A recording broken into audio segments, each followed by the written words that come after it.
जय माता दी दोस्तों। देखिए, आज हम बात करेंगे स्टेट बैंक ऑफ इंडिया के Q4 के रिजल्ट के बारे में बात करेंगे। State bank of India Q4 plus dividend declare किया, वो कब आपके अकाउंट में क्रेडिट होगा उसके बारे में भी यहाँ पे डिस्कस करेंगे। पहले डिस्कस करने से पहले हम जान लेते हैं कि ये आप देख रहे होंगे, मैंने चार्ट ओपन कर रखा है यहाँ पे स्टेट बैंक ऑफ इंडिया का। जी हाँ, एक चीज़ मैं आपको बता दूँ, स्टेट बैंक ऑफ इंडिया का कहीं रिजल्ट अच्छा रहता है तो ये नो डाउट ये यहाँ से जस्ट ऊपर के साइड में स्लाइड करेगा, ऊपर के साइड में जाएगा। ठीक है, मैं ये वीकली चार्ट देख रहा हूँ यहाँ पे, कहीं यही रिजल्ट आज का जो Q4 रिजल्ट है कहीं गड़बड़ आता है तो नो डाउट अभी जो डोजी देख रहे हैं ना, जस्ट ये नीचे साइड में मूव कर सकता है। जी हाँ, और यहाँ पे देखेंगे एक अहम रेजिस्टेंस है, इस रेजिस्टेंस पे टिका हुआ है। ठीक है, इसको ब्रेक करके कहीं नीचे जाता है तो नो डाउट अच्छा खासा यहाँ पे गिरावट देखने को मिल सकता है, बट कहीं रिजल्ट वही अच्छा आता है तो नो डाउट इसको क्रॉस करते हुए ऊपर की ओर जा सकता है। चलिए बात कर लेते हैं आगे की बात।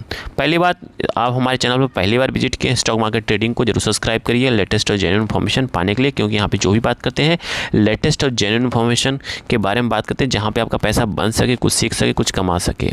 चलिए अब बात कर लेते हैं Q4 के रिजल्ट के। State bank of India Q4 के रिजल्ट के बारे में डिस्कस कर लेते हैं और जान लेते हैं कंपनी ने डिविडेंड क्या डिक्लेयर किया और रिजल्ट कैसा है।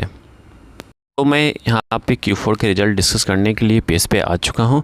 तो यहाँ पे देखेंगे कंपनी का फर्स्ट हम डिविडेंड देखेंगे, कंपनी ने डिविडेंड कितना डिक्लेयर किया, मतलब स्टेट बैंक ऑफ इंडिया ने, मतलब बैंक ने कितना डिविडेंड डिक्लेयर किया। यहाँ पे आप देखेंगे तो बैंक ने 15 रुपये 90 पैसे के आसपास का डिक्लेयर किया है। ठीक है, और इफ़ जो dividend payment fix as the 30/5/2025। ठीक है, तो ये कब आपका रिकॉर्ड डेट क्या है, रिकॉर्ड डेट यहाँ पर आप जान लेते हैं।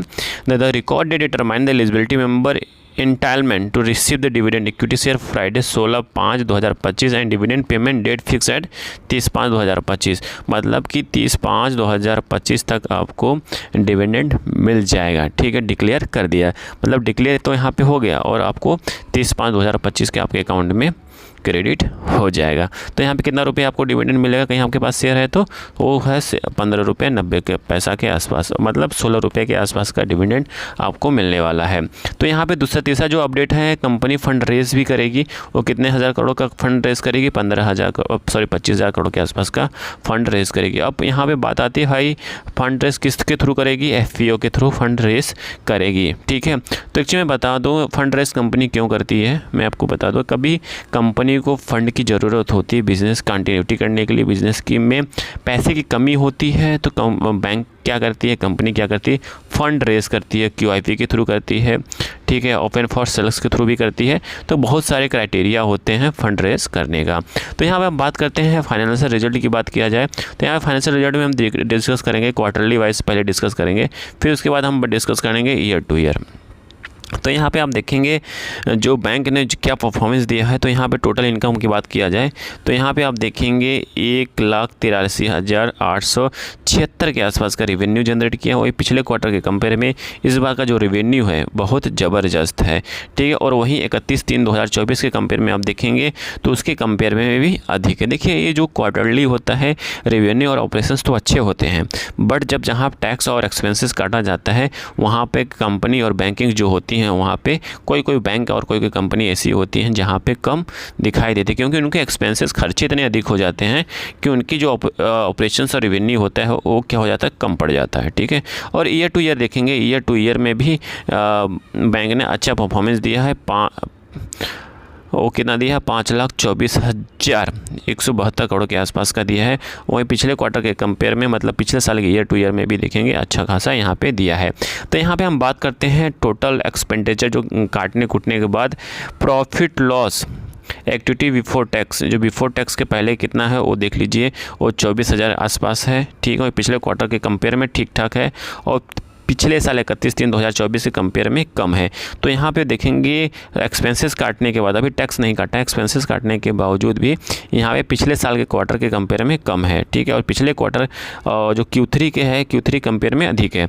तो यहाँ पे ये चीज़ है। अब हम बात करते हैं नेट प्रॉफिट, कंपनी ने कितना पैसा कमाया और कितना घर लेके गया उसके बारे में यहाँ पे हम डिस्कस कर लेते हैं। तो ये आप देख रहे हैं, मैंने गोला कर दिया, यहाँ पे सर्किल किया है। तो सर्किल में आप देखेंगे इस बार का था इस बार का था 18,642 के आसपास का रेवेन्यू, मतलब पैसा टोटल कमाया टैक्स वैक्स काटने कूटने के बाद। और पिछले क्वार्टर कंपेयर में अच्छा है, बट आप पिछले साल के सेम क्वार्टर से रिजल्ट करेंगे, कंपेयर करेंगे, उसके कंपेयर में कम है। तो मतलब यहाँ पे देखेंगे पिछले साल के क्वार्टर मतलब 31/3/2024 सेम क्वार्टर से देखेंगे स्लाइडली यहाँ पे डिक्रीज हुआ 10 से 12% के आसपास, ठीक है। तो यहाँ पे क्वार्टरली वाइज थोड़ा सा यहाँ पे आप देख सकते हैं कि गड़बड़ दिखाई दे रहा है। वही ईयर टू ईयर देखेंगे, ये रहा ईयर टू ईयर में देखेंगे तो अच्छा खासा ठीक है, कोई दिक्कत नहीं है ईयर टू ईयर में, बट पिछले साल के सेम क्वार्टर में के कंपेयर में कम है।